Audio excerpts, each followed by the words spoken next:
Okei, voisitko kertoa vähän itsestäsi, omasta roolistasi ja missä yrityksessä nyt ollaan? Mä oon Piipposen Minna, HR-managerina Isku-konsernissa. Mä vastaan työhyvinvointiin ja työsuojeluun liittyvistä asioista, henkilöstön tämmöisestä palvelupolusta Iskussa, työsuhteen elinkaaripalveluista ja sitten meidän HR-järjestelmistä. Miten sanoisit noin yleisesti, että mitä yritykset odottavat työntekijöiltä ja mikä on sun oma näkökulma siihen? No varmaan tällä hetkellä odotetaan semmoista niin kuin monitaitoisuutta, että mitä enemmän sulla on kokemusta eri niin kuin osa-alueista, niin sen parempi. Mulle on aikoinaan, kun mä oon opiskellut, niin sanottu, että työelämässä tarvitaan traumakirurgeja, jotka osaa sit onnettomuuspaikalla niin kun hoitaa potilasta kokonaisvaltaisesti. Että monesti kun sinne tulee sydänkirurgi, niin hän osaa vain tiettyä osa-aluetta, niin mun mielestä tämä on hirveän hyvä jotenkin kuvaus tämän päivän niin kuin työelämästä, että semmoista monitaitoisuutta niin kuin tarvitaan ja että kykyä oppia uutta ja etenkin, että haluaa oppia uutta. No, mitä sun mielestäsi tämmöisten toisesta maasta tulijoiden, jotka hakee työtä tai työharjoittelupaikkaa, esimerkiksi KV-opiskelijoiden tai maahanmuuttajataustaisten työnhakijoiden, niin mitä heidän erityisesti kannattaisi harjoitella sitä haastattelutilannetta varten?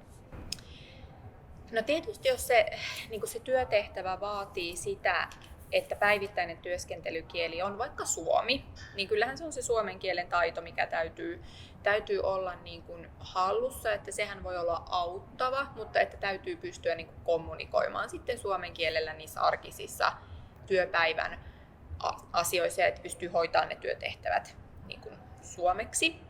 Että sitten toki jos on vaikka kyse siitä, että henkilö tulee sitten työtehtävään, jossa hän vaikka kommunikoi sit vaikka venäjäksi tai englannin kielellä tai vaikka niin kuin ruotsiksi, niin toki niin kuin niissäkin monesti täytyy sitä suomen kieltä niin kuin osata, vaikka sitten sitä työtehtävää saattaa vaikka hoitaa niin kuin sillä omalla äidinkielellään kenties tai englannin kielellä.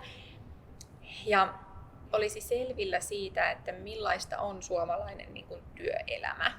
Sehän on varmasti erittäin, niin kuin, että eri maissa on erilaisia käytäntöjä esimerkiksi työaikaan ja